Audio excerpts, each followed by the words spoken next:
exciting. It's the first time I think we've been 3-0 since '89. Yeah. So it's That's your lifetime. yeah, it's before I was born. It's been a while. I love it. I think it's great. I'm really excited, especially going to my home state, play Alabama. And I think that we have confidence we can come in and compete with them. How do you feel the offense has done tempo-wise so far this season? It's gotten better. It's not at its best yet, as we can keep going and get faster and faster, like Coach Warner said. No doubt. Some of it has to do with I don't know, kind of confusing with the refs. That's on me, of course, because I'm not down and set ready. But for the most part, yeah, we're going to get there. We're going to get faster. How difficult is it, I guess, when you get to the line of scrimmage and you see all these different defensive formations to be able to go fast like that? Sometimes it gets hard, but sometimes you just have to just wing it and just, hopefully get the calls right and just go with it. How about your season so far, just individually? What do you think of the way things are going for you? I've been consistent so far in the grades wise. I'd like to get better, of course, and working on technique a bunch more.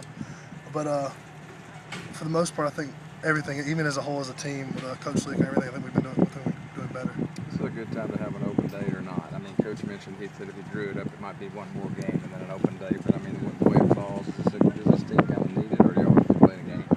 I like the open day, and we have two this year is even better. It helps me because I get reps against the ones. I don't have to go against scout team the whole time, and we can do things against, like today at practice with the number ones. So I can call. We have to make different blocks. We have to see if we can actually get it done. Coach was talking about this too this week. The Texas second half. Just the blocking, the whole offensive, everything that went on was not as good as it could almost be, I guess. What was y'all's feeling after that? Would you have been around a half that was much better than that? No, it was insane, and we were good. I mean, after halftime, we were pretty well rested, and I thought, that's the best half I think we've ever had. We talked about, we've asked them before, and a lot of people talk about this in fandom and among us too, just halftime adjustments or things that might happen at halftime. What do you sense from the staff and how things are at halftime as far as moving ahead in the second half of games and the job they do? They're confident. They never, we never give up when we were down at Texas and Vanderbilt. And we came back on both of those. We don't ever give up. I think that's the thing they tell us, not to give up, don't quit. And that's what we do. We need to listen to them, and we just trust what they say.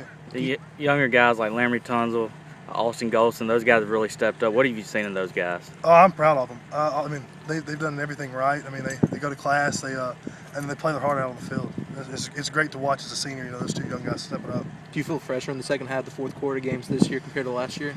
Yeah, I do. I feel because we're so much more well conditioned. I mean, Coach Jackson did a great job this off season, and then Coach Lee pushing the tempo, and then even when we do practice drills and everything, just pushing us to make us go harder. So you can tell that with the staff an entire year that you're in better shape. Oh yes, sir. I thought we were in good shape last year, and I think we're even better. It's insane to think that.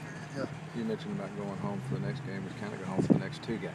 Oh right, yeah. What about just talk about that 2-game stretch, even though you're looking at one of them first. Right. It's fun. I mean, I love playing in Alabama. It's where all my friends go to school at, and living in Alabama and Hoover and Russellville for so long, it's fun to get back there and play them and Auburn and Jordan Hare. I mean, both those stadiums are great atmospheres to play at, and I know a few guys that go to both of them. It's just fun to go back and to see it all. How does playing at Texas kind of prepare you for those two road environments? Being loud, being a big stadium, and Texas is a really good team also, and it just with them being just so big up front, just like the SEC, it just it helps me with the run blocking and everything. Does that change what you have to do as a center as far as making calls and snap count and stuff like that? Being in a louder environment compared to being at home. Right, the silent count, which we used last week, which I have to put my head down and then look back up. It's not a big deal though. I mean, we've done it last year. I mean, I've done it all 4 years, so it's not that big of a deal. It's just different.